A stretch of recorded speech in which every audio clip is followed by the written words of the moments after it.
Alhamdulillah Rabbil Alamin wassalatu wassalamu ala asyrafil anbiya'i wal mursalin Sayyidina wa maulana Muhammad wa ala alihi wa sahbihi wa alihi wa sallam ajma'in wa la hawla wa la quwwata illa billahil aliyyil azim al-azizil alim ala kulli harfin kutiba yuktaba ala al-abidin wa dahar dahilin qala al-musannif rahimahullahu ta'ala wa nafa'ana bihi wa bi'ulumi fid darin amin. Alhamdulillah wa syukurillah, selalu kita panjatkan syukur kepada Allah Subhanahu wa taala. Pada pagi hari ini kita masih diberi Allah kesempatan hidup dalam melakukan kebaikan. Mudah-mudahan hidup kita, waktu kita, umur kita selalu bernilai kebaikan. Amin ya rabbal alamin. Kemudian kita sambung ke pengajian kita, yaitu membahas bab yang akan kita bahas yang disebut al-istighatsah. Sering kita mendengar kalimat al-istighatsah. Kita istighatsah, misalnya aswaja, bubuhan Ahlussunnah wal Jamaah, bubuhan ini istighatsah. Tapi banyak Bapak Ibu orang menyerang amalan-amalan yang disebut istighatsah. Apa istighatsah itu? Wa makna istighatsah hiya talabul bil ighatsata wal ma'unata mimman yas'afuhu wa yadfa'u anhu inda wuqu'i fi syiddatin aw nahwiha. Istighatsah itu memintanya seorang hamba. Maksud kita semua hamba Allah. Memintanya seorang hamba atau hamba Allah Subhanahu wa taala al-ighatsata, pertolongan, meminta pertolongan untuk menghilangkan bala musibah yang terjadi pada dirinya atau terjadi pada daerahnya. Meminta pertolongan itu melewati hamba Allah juga yang diberi Allah, yaitu kelebihan atau karomah. Itu disebut istighatsah. Lagi. Apa arti istighatsah? Meminta pertolongan hamba Allah Subhanahu wa taala, atau semua hamba Allah Ta'ala meminta pertolongan supaya hilang syiddah, permasalahan atau bala musibah kepada hamba Allah yang diberi keistimewaan atau yang disebut karomah. Itu disebut istighatsah. Nah, saudara, paham biar dulu definisinya dulu. Kalau sudah paham, gampang ya. Meminta pertolongan hamba Allah untuk hilangnya permasalahan problem yang terjadi pada dirinya atau pada daerahnya lewat hamba atau perantara hamba, yang hamba itu punya keistimewaan atau karomah. Itu disebut istighatsah. Kita ambil contoh. Ini manatik guru sekumpul. Manatik guru sekumpul. Bughyatul muhibbin. Manatik. Di dalam manaqib guru sekumpul ini ada kata-kata. Adapun sebelum kita membaca manaqib wali Allah, sebagaimana disebutkan di dalam manaqib Syekh Sayyid Muhammad bin Abdul Karim As-Samman Al-Madani. Pian tahulah apa arti manaqib, nah pula jangan gak ada tahu ya. Apa arti manaqib dulu? Karena bingung pula manaqib itu apa. Supaya kita yang hadir ini jangan kurang definisi. Arti manakib itu apa? Belum membuka akalnya ada catatan mulut. Nah, apa itu arti manakib? Wal manakibul lughatan, manakibul insani ma'urifa bihi minal khisalil hamidati wal akhlaqil jamilati. Itu manakib. Arti manakib itu ialah tentang seorang hamba atau beberapa orang hamba dari sifat pribadinya yang terpuji dan punya akhlak yang mulia, juga diberi Allah karamah. Berarti manakib itu tentang seorang hamba atau beberapa hamba Allah, yang hamba Allah itu punya pribadi yang terpuji dan punya akhlak yang mulia dan diberi Allah karamah. Namanya manakib. Ada orang yang kami membaca manakib Fir'aun. Masa ada manakib Fir'aun? Kalau menceritakan Fir'aun silahkan. Kalau manakib Fir'aun jangan salah meletakkan kata-kata manakib. Kalau ada manakib Fir'aun, maka Fir'aun kan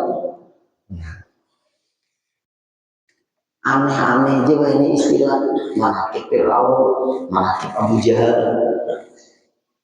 Bukan manakib itu. Manakib itu pribadi seseorang mempunyai sifat yang mulia, terpuji akhlaknya, punya karamah, namanya manakib.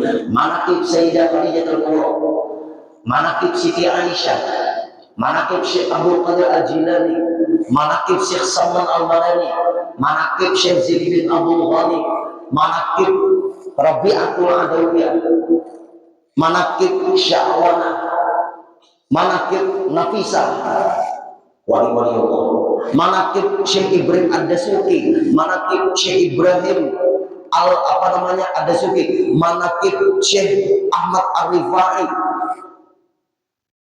Itu namanya manakib yang berhubungan kepada orang yang punya karamah, namanya manakib. Kalau kita ya mungkin kita ini biodata ya Allah, untuk ringkas atau riwayat hidup kita orang biasa nih, riwayat hidup aja. Ini bisa juga orang tuh Pak Ibu terlalu mengagungkan abahnya atau kainnya, padahal kainnya abahnya orang biasa aja, tapi ini mengarang manakib abahku. Ulun pernah negur seseorang anak tuanku, ulun negur dengan cara baik-baik, ulun negur, bukan menyalahkan. Ikam anak ulama, ikam anak tuanku, ikam mau membukukan manakib abahmu, maaf, abahmu dianggap ulama, tapi jangan sampai kamu berlebihan menceritakan tentang abahmu, kecuali ayahmu itu diakui oleh orang banyak di masa hidup beliau, diakui beliau punya kelebihan, punya karakter, punya majelis taklim, murid yang banyak, diakui keilmuannya, dan ayahmu punya keistimewaan yang luar biasa. Maka kamu menceritakan tentang riwayat hidup abahmu, kalau kamu menulis manakib tentang ayahmu, silakan. Kenapa? Karena memang ayahmu sudah terkenal, masyhur sebelum meninggal dunia. Maka silakan kamu menulis, menceritakan tentang manakib. Tapi kalau maaf ayahmu biasa-biasa saja, Dia jadi guru hanya di sekitar kampung aja. Maaf, aku bukan merendahkan di sini. Aku niat hanya menjelaskan maksud manakib. Lalu kamu ceritakan tentang keistimewaan abahmu menurut versi kamu, menurut keistimewaan yang kamu ketahui dari ayahmu. Kamu memuji ayahmu berlebihan, kamu menyanjung ayahmu berlebihan, lalu kamu menulis manakib. Apakah kamu itu ada kebanggaan punya ayahmu seperti itu, supaya ayahmu diakui orang keilmuannya dan keulamaannya? Kecuali orang lain mengakui keulamaan abahnya dari ulama-ulama di masa abah masih hidup, mungkin bisa dibenarkan, tapi tidak ada seperti itu. Abahmu biasa-biasa aja minta maaf, biasa-biasa aja, artinya maaf guru biasa-biasa aja. Kira-kira ikan sanggup kamu nyandang abahmu itu dipujiwan? Jadi orang kampung kalau kan air lebih baik sembunyikan aja.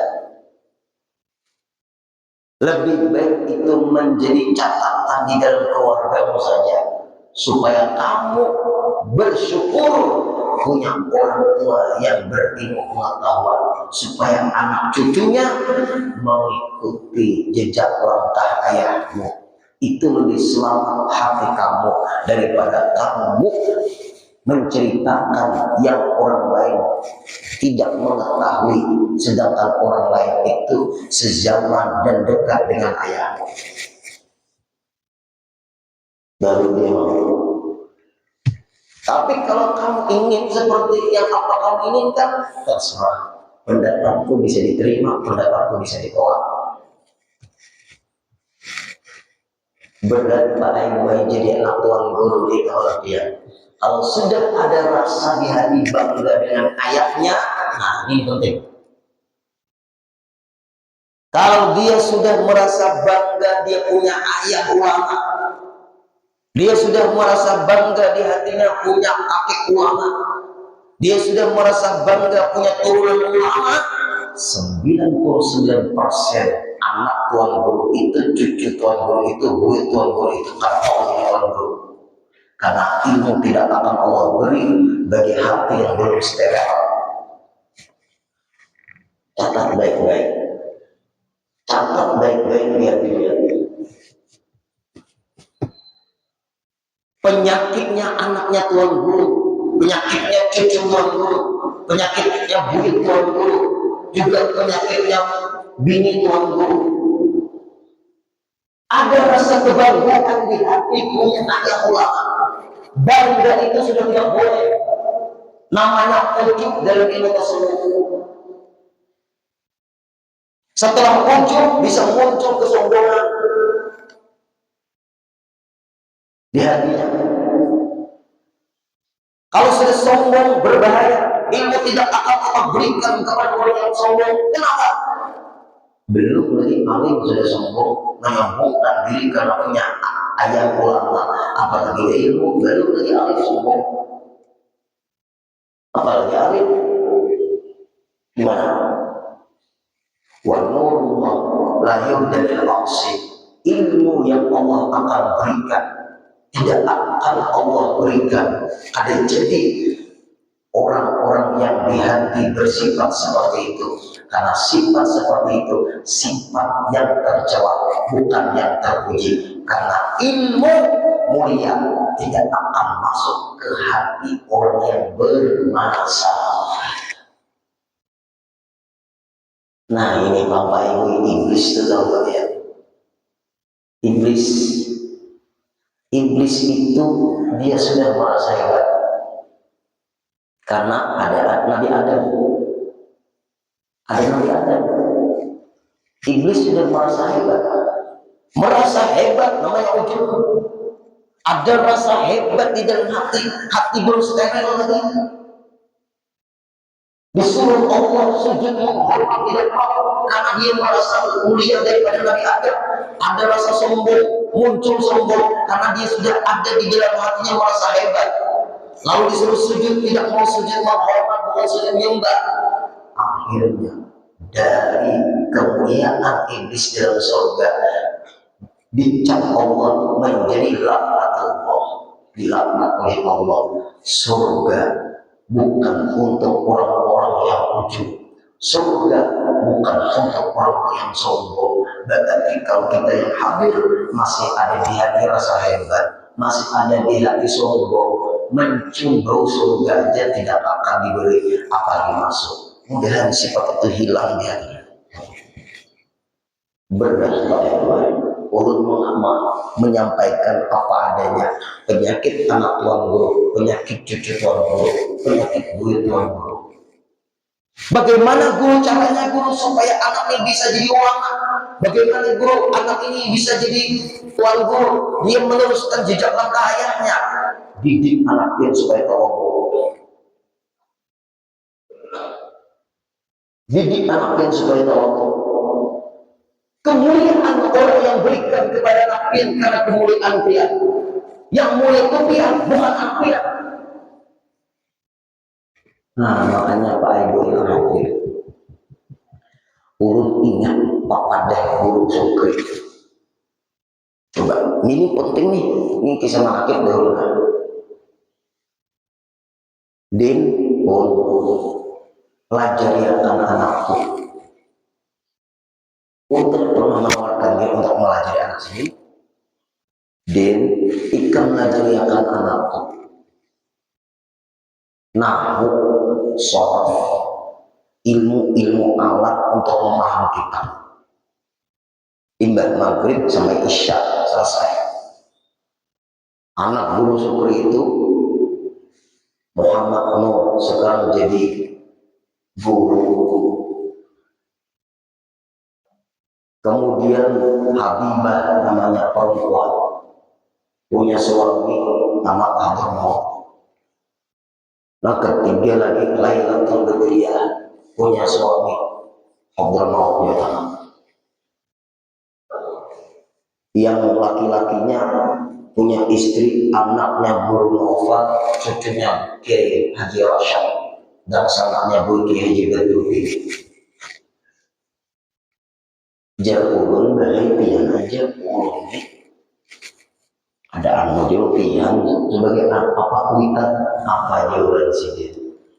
Aku ini abahnya Dim. Apabila aku marah misalnya lawannya mungkinnya kan kurang menjaga keterangan abah, marahnya aku kasihan anakku dinaik wadah orangku. Lebih baik ikam kau tegas dengan anakku. Ikam tegas, ikam harus keras mendidiknya, tegas. Asrahmu, aku serahkan pendidikan anakku kepadamu. Gembira dia. Jangan lewat aku mendoakan aja. Kalau lewat aku, kayaknya aku akan tolong aku, kan aku ayahnya. Tapi lo ikan muridku, lo mendidik, kada kualatnya lo ikan, karena ikan bukan ayahnya, ikan hanya guru yang tidak ada hubungannya dengan anakku. Ibarat kualat itu kada parah. Ini, insya Allah. Maka orang pakai baik memasang niat mudahan ini jadi amajariah bagi ulun melajariakan anak ulama ini karena abahnya ini adalah pabuan ulun. Kirim kabar mau setelah sanggup baca kitab sebelum berangkat dia minta pendapat. Ulun bikin abah kabar mau apa pesan dia. Pesan ulun satu aja pintai, ikam jangan memandang ikam anak tuan guru karena ilmu itu bukan turunan. Lepaskan diri kamu merasa anaknya ulama. Nanti di Hadramaut maut banyak orang-orang Indonesia, orang-orang Banjar, orang-orang Kalimantan Selatan yang kenal dengan abahmu ulama besar, pengarang kitab Isnafut Talibin. Jauhkan ada dalam hati sifat merasa mulia di ketika teman-temanmu orang-orang ganja seakan-akan memuliakanmu, rendahkan hatimu, hinakan perasaanmu. Di hadirat Allah kamu sama-sama menuntut ilmu, bukan mencari kemuliaan tapi mencari ilmu.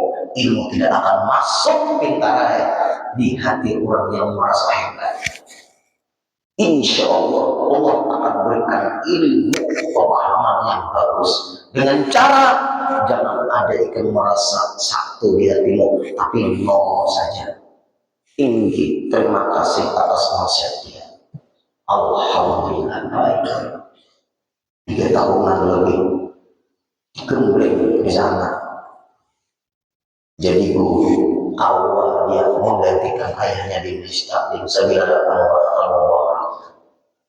Ma'ajar di Yerusalem. Alhamdulillah tergantung hati kita steril ini. Alhamdulillah. Nah itu penyakit pengetahuan dulu. Jangan ada rasa bangga. Ini ulun nih duduk di sini nah, rasa satu nih bahaya nih. Hanya menyampaikan ilmu keguruan. Jadi mana kita tadi apa? Pribadi seseorang yang punya sifat terpuji dan akhlak mulia, yang punya karamat, namanya manakib. Dia nggak usah hadir, pun ada guru membaca manakib Firaun. Jangan salah itu, salah definisi. Nah kemudian itu manakib. Ini manakib betul apa tadi manakib? Guru sekongkolnya coba. Sebelum membaca manakib wali-wali Allah, disebutkan dalam manakib Syekh Muhammad bin Abdul Qadir As-Samarqandi, maka hendaklah kita terlebih dahulu berbaik sangka. Nah, ini modal. Guru wajib baik sangka dengan murid. Murid wajib baik sangka dengan guru. Apabila guru buruk sangka dengan murid, itu tidak akan masuk. Ilmu yang disampaikan guru itu tidak akan masuk. Allah tidak akan memberi karena keluarnya ilmu itu dari mulutnya guru, dari guru yang buruk sangka. Berarti guru harus baik sangka dengan muridnya. Guru harus baik sangka dengan semua yang mendengar ceramahnya. Guru harus baik sangka dengan semua murid yang mendengarkan pengajiannya. Guru harus steril. Kalau ada steril berbahaya. Satu. Yang kedua, orang yang hadir mendengarkan pengajian guru itu atau ceramah guru itu harus baik sangka juga. Apabila salah satunya buruk sangka, mustahil Allah memberi ilmu yang baik yang masuk ke dalam hatinya. Bahkan orang yang buruk sangka hadir di pengajian itu atau guru yang buruk sangka menyampaikan ilmu itu, pasti guru itu sudah menyindir, menyerang seseorang karena hatinya tidak steril. Atau murid yang berburuk sangka dengan guru tadi hadir di pengajian, dia mendengar, mencari celah yang salah-salah yang disampaikan guru tadi. Bukan ilmu lagi Pak Ibu yang didapat, malah murka Allah yang Allah beri.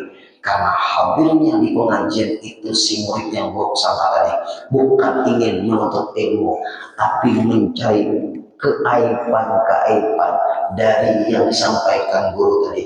Apa-apa aja yang salah, maka mohon ada usah mengaji, baik cari guru nang buruk sangka dia juga, nang hadir buruk sangka dia pas si buruk ketemu buruk. Inilah baik kalau anak mendapatkan ilmu yang berkah. Ini kita menyampaikan apa adanya. Selama salah satunya ada buruk sangka, ilmu tidak akan diberi. Nah itu, makanya nih guru sekumpulnya hendaklah terlebih dahulu berbaik sangka. Kenapa maka berbaik sangka dahulu di dalam manakib ini dipesan oleh guru sekumpul? agar mendapatkan berkah. Ilmu itu adalah berkah.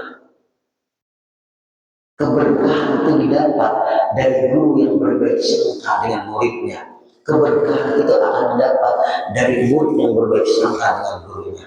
Kalau kadangnya berkah, ngapain kita ilmu? Itu ilmu menghina orang terus. Ilmu ujian kebencian terus. Ba'alawi dihinanya terus. Apakah itu ilmu? Memaksa orang tes DNA, anak di luar nikah aja Pak Ibu tes DNA, kata panggil abahnya tes DNA itu anak tertukar, misalnya di rumah sakit bersalin, itu perlu tes DNA, bukan meneliti keturunan orang dengan memaksa orang tes DNA. Nah ini hati-hatinya Bapak Ibu. Anak di luar nikah aja Pak Ibu ini tes DNA kata panggil abahnya. Sedangkan dalam Islam nggak bisa diambilnya nanti itu bingung. Nggak bisa tes DNA dipaksakan untuk meneliti keturunan seseorang. Tapi mereka sudah mengatakan, walaupun ulama sedunia kami tidak menerima. Kalau sudah begitu akhlaknya buruk, mundur, pian mengaji ke situ, tambah berpenyakit hati. Kita pengajian cari guru yang berbaik sangka. Kita pengajian cari hati kita makin baik. Jangan kita pengajian hati makin rusak. Yang Allah nilai hati bukan ilmu. Nah ini pentingnya. Lihat baik sangka. Kenapa maka kita disuruh berbaik sangka apabila membaca manaqib wali-wali Allah? Karena di dalam manaqib wali-wali Allah itu nanti ada isinya yang secara logika akal kita bisa menerima. Nah, di situ ujian. Ujian seseorang yang mendengarkan membaca manaqib atau ujian seseorang yang membaca manaqib. Baca lucu juga di manaqib ini. Nah, lucu ya. Aku benar tadi percaya juga nih. Aku membaca apa aja. Inna lillahi wa inna ilaihi raji'un. Kita ambil contoh. Kita ambil contoh isi manaqib. Nah, ini contoh. Guru sekumpul itu senang beruzlah, menjauhi dari banyak bergaul dengan manusia. Hal ini dilakukan oleh guru dengan berbagai cara, diantaranya dengan siyahah, pergi ke hutan-hutan. Siyahah itu baik-baik meninggalkan pergaulan sementara supaya hatinya tetap connect ke Allah, tapi membakawan gaul. Dilatih oleh gurunya, mengurangi bakawan bergaul, bukan kadang bergaul. Kenapa maka mengurangi bakawan, mengurangi bergaul? Supaya tak amalkan wiridan amalan-amalan. Coba mau kita bakawan terus kapan banget? Nah, ini masalahnya. Dan ketika siyahah masuk hutan, mengurangi bergaul, itulah batu-batuan dan tumbuh-tumbuhan memberi salam dengan menyatakan bahwasanya guru sekumpul adalah seorang waliullah. Ujar batu-batuan dan tumbuh-tumbuhan. Asal ada masuk akal. Ini bayar. Kenapa? Yang mendengar dari steril hati. Kalau Allah menghendaki, nih batu-batuan mengucapkan salam, tumbuh-tumbuhan pun mengucapkan salam, serta menyatakan nama khasiat dari tumbuh-tumbuhan itu, menawarkan diri. Tumbuh-tumbuhan itu menawarkan diri. Ulun tanaman tumbuhan ulun khasiatnya untuk penyakit apabila direbus dengan 7 lembar maka kolesterol akan menurun. Ujar daun salam. Misal ulun rumput ilalang, ulun akar ilalang, Apabila kalian bersihkan wahai wali Allah, ulun assalamualaikum ya wali Allah. Ulun mengucapkan salam mungkin wahai wali Allah. Ulun ini adalah akar ilalang. Akar ilalang ini kalau dibersihkan, kemudian direbus 3 cangkir belimbing jadi secangkir, lalu minum airnya, kadang mau sakit pinggang. Ulun kumis kucing. Nah, kain kumis nanti kucing lain. Nama tumbuh-tumbuhan. Ulun kumis kucing apabila direbus sekian ini maka melancarkan buang air kecil. Bisa. Nyiur pun mengirim salam di tumbuh-tumbuhan. Ulun nyiur anum. Ulun nyiur anum apabila pian minum banyu nyiur anum ini kadang mau darah tinggi. Kalau dulu makan obat pian waliai minum aja banyu nyiur anum ulun ini maka pian akan netral darah. Ada lagi darah tinggi apabila kami akan minum berbahaya juga, apalagi makan obat bisa innalillah. Menawarkan diri, batu-batuan menawarkan diri juga. Ulun batu permata, intan permata, andaknya ulun di bumi daerah misalnya daerah Cempaka sebelah utara dekat apa pian gali, maka ulun akan menawarkan diri. Ada guru nang kayak itu ikam kayaknya kalau ini mandulang di daerah Cempaka Parakan. Iya guru, ya guru. Jamnya ikam mandulang jam sekian, gali jadi situ. Intannya ada tuh. Iya guru. Inggih, terima kasih guru. Assalamualaikum, waalaikumsalam. Berangkat bubuhan pandulangan ke situ. Sakanya tadi dapat lari pulang kepada guru itu. Ulun guru yang menggali sudah luar biasanya ada dapat. Ikan berbismillah menggawi tadi memulai ada jana intinya berbismillah gitu pasal bilang utara. Oh itu kan kayak apa guru caranya kayak ini pulang ikam. Nah jamnya jam pulang pindah jam sana. Iya kan. Nah kemudian digali lagi sekalinya kada dapat lagi bulik pulang kepada guru ujar guru dapatlah kada guru salahnya apa ikam kada membaca salat waktu menggawe tadi mohon ulun jadi guru tahu intan dek ulun menggawe salat.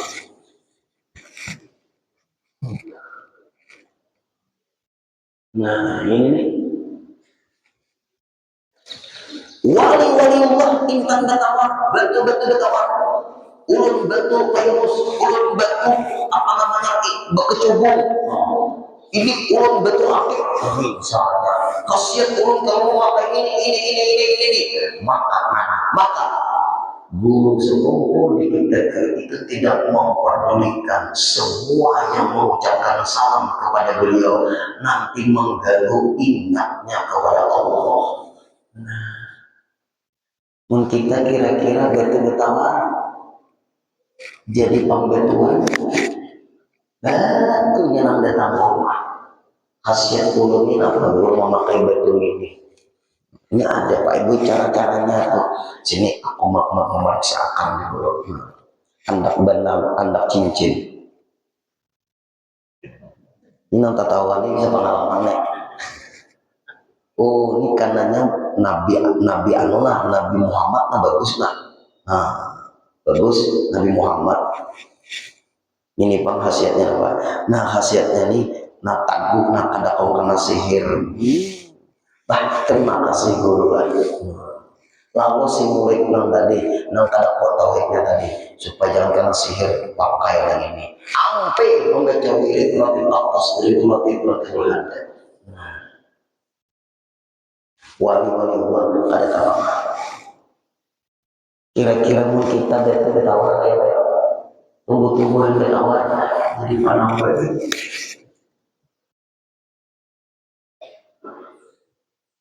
itu masalahnya Pak Ibu terus tadi kan minta kalau kepada hamba Allah ini lagi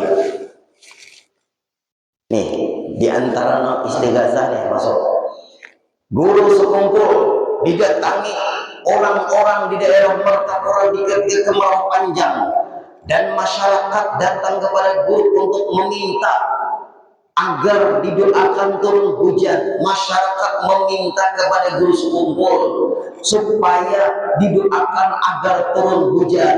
Kemudian guru sekumpul membaca qasidah, ya latifan bil ibad wasqilila warham abidati ya jawad wal fasad. Lalu beliau keluar dari rumah menggoyang-goyang pohon pisang di samping rumah beliau. Ketika digoyang-goyang pohon pisang itu oleh tangan beliau, tidak berapa lama hujan pun turun dengan lebatnya. Guru sekumpul sudah wafat lama sudah. Waktu itu daerah bandara banyak terjadi kebakaran hutan. Boy membaca syair itu juga, ya Latifan bil ibad bina wasqil bila warham abidati ya jawad qablana wal fasad. Di rumah belakang rumah Allah itu ada pohon pisang, goyang-goyang rambut goyangnya atap kemudian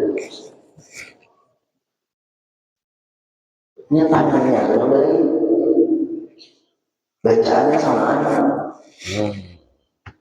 Ayo, hai guru sekumpul tangan orang bakal lama, guru ini bakal rumut kan ayo. Tapi pian percaya aja karena ada oli ukur mereka. Nah ini namanya istighasah. Istighasah itu meminta kepada seseorang supaya kabul hajat hamba-hamba Allah ini. Meminta bukan syirik. Baik guru dina meminta kepada Allah daripada meminta kepada hamba Allah. Kenapa aku harus pakai perantara meminta kepada Allah? Apakah ulama habaib wali-wali itu dia itu lebih hebat daripada Allah? Nah ini orang disebut anti tawassul, anti istighasah. Lagi satu sudah, dua nanganan istighasah. Memudahkan kita baik membaca manaqib karena ilmunya berbahaya juga. Nah, ambilkan contoh. Dan keistimewaan Sayyidah Khadijah, beliau termasuk daripada ahlul darat, yaitu apabila ditawasuli dengan menyebut ya ummana Khadijah al-Kubra 3 kali, maka hadirlah beliau. Nah, ini dalam kitab. Apabila orang itu bertawasul memanggil Sayyidah Khadijah, ya ummana Khadijah al-Kubra, ya ummana Khadijah al-Kubra, ya ummana Khadijah al-Kubra, maka hadirlah beliau mengarangkuk janji manaqib. Ini namanya istighasah. Asal yakin baik-baik tercapai maksud dan tujuan, tapi yakin syaratnya dan berbaik sangka. Kenapa? Para waliullah itu hanya dipindah kalau dipanggil datang, tapi harus terel dahulu dan yakin. Tuh contohnya Sunan Ampel. Andai kata Mbak Soleh masih hidup, pasti Masjid Ampel ini bersih. Keluar Mbak Soleh dari kubur, membersih Masjid Ampel. Ada di belakang Masjid Ampel 9 kubur. Nambah banjir siapa? Sunan Ampel. Keluar Mbak Soleh dari kubur 9 kali wafat, 9 kali hidup. Kemudian itu 9 kali. Nah, orang wali itu kalau masuk dia orang, kita kalau masuk dia jangan orang yang muslim. Tepat. Yang ngomong siapa? Sunan Ampel. Terjadi di masa Sunan Ampel masih itu. Keluar Mbak Soleh bersihkan Masjid Ampel, maka disempatkan polisi ke Ampel. Belakangnya itu ada Mbak Soleh 9 kubur. Anak kamu mengatakan ada 10, sudah ada kaum yang bersih, ada perlu ada karamat. Nah, ada awal akal ada langkah menerima. Itu Pak yang gue lakukan kita.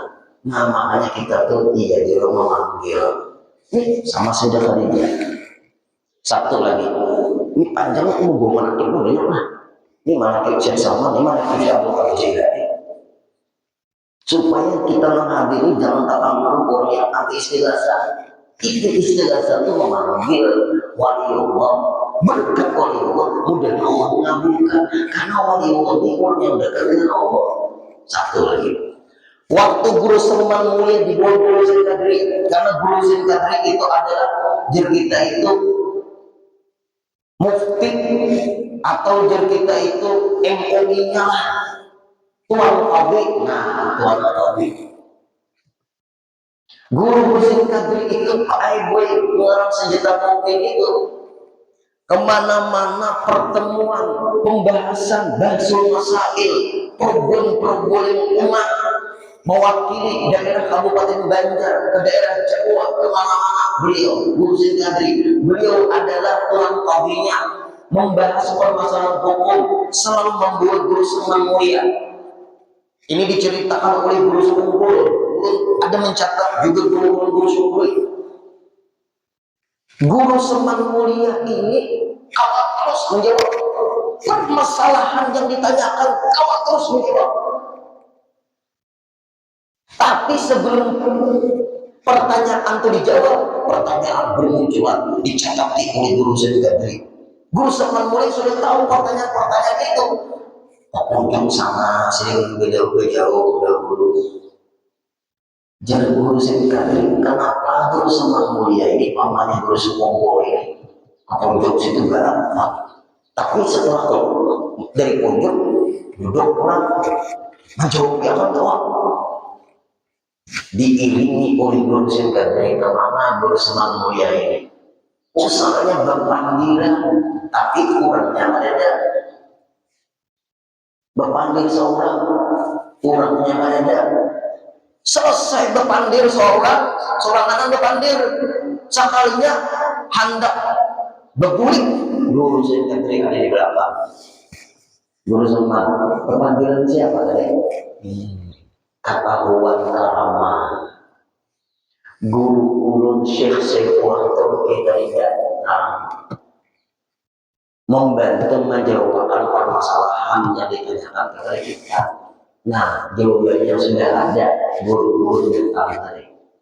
Nah, di Guru Zain Kadri, gurunya datang. Nah, ini namanya Pak guru itu ahli pesrik, kawat menyetel muridnya. Nah, mungkin kalau punya guru nggak itu kalau macam-macam gitu ya, di setel. Nah, CCTV di mana-mana. Ia disebut kasyaf namanya. Ada kau main-main dengan guru-guru seperti itu. Setelah membongkar rahasia karamat Abuan dan Guru Salman berkisah lawan Guru Zain Kadri, karena ada awal lagi bagi ustaz dalam artian kada omongin lagi. Mulai itulah Guru Syekh Saifulah Turki ada mau datang lagi membongkar karamat. Orang berhari kalau dibilang Allah karamat menutupi keramat. Sitru aurati wajibun wa sitru khususnya aujab. Menutup aurat hukumnya wajib, menutup karamat lebih lagi wajib. Kalau karamat terdengar, ada karamat lagi dia orang kampung buah bagian. Nah, kemudian lagi ini apa tadi memanggil Sayyidah Khadijah. Satu lagi hanya minggu kayaknya pulang supaya dia paham tentang istighatsah. Istighatsah itu namanya. Nah, hadanglah sedikit di waktu. Nah, ini dalam manaqib Syekh Salman Al-Madani. Setelah datang, nah ini setengah daripada karamat Tuan Syekh Said Muhammad Salman Al-Madani yaitu yang dihabarkan oleh seorang laki-laki soleh lagi zahid Maulana Syekh Idris At-Takali ketika aku hendak berlayar dari negeri Swiss untuk pergi haji ke Baitullahil Haram. Orang dahulu pakai kapal laut belum ada pesawat. Dan ziarah ke kubur Rasulullah SAW dengan melalui laut, tiba-tiba kapalku terdampar di atas karang, hampir pecah. Maka aku seruak 3 kali, ya Saman, ya Saman, ya Saman. Maksudnya Syekh Saman Al-Madani lah, lain Saman di belakang rumah Allah itu lain. Syekh Saman Al-Madani, ya Syekh Saman, ya Syekh Saman, ya Syekh Saman. Maka dengar berkah, dengan berkat, maka dengan berkat Tuhan Syekh Said Muhammad Saman, turunlah kapal kami itu dari atas karang itu. Padahal tidak ada seorang pun yang mengetahui yang demikian itu. Maka aku ucapkan alhamdulillah. Ini namanya memanggil waliullah. Tapi ini catat baik-baik, hatinya tetap ke Allah, tapi mulutnya ke hamba Allah, hatinya tetap ke Allah. Jelas ya? Nah, panjang lebar pembahasannya minggu depan pulang, insya Allah. Nah, jamnya sadar sudah baik. Itu namanya istighatsah. Apabila ada paham istighatsah, karena orang ampihan membaca manakib. Karena ada paham isi manakib, dan orang yang membaca manakib itu sudah ampi manakib. Lalu ini membaca manakib menghina manakib. Mudah-mudahan kita jangan sampai terjadi pahaman yang anti manakib itu. Dan cukup sampai di sini dulu. Insya Allah kita sambung lagi minggu depan. Al-Fatihah. Iya, Ustaz. Ya Allah. واعف عنا يا كريم، واعف عنا يا رحيم، واعف عنا يا ارحم الراحمين. اللهم انفعنا بما علمتنا وعلمنا ما ينفعنا وزدنا علما. الحمد لله على كل حال، ونعوذ بالله من حال اهل النار. اللهم ارزقنا صحة في تقوى، صحة في تقوى، صحة في تقوى، وطول عمر في حسن عمل برحمتك يا ارحم الراحمين. صلى الله على سيدنا محمد صلى الله عليه وسلم. والحمد لله رب العالمين. تقبل الله منكم.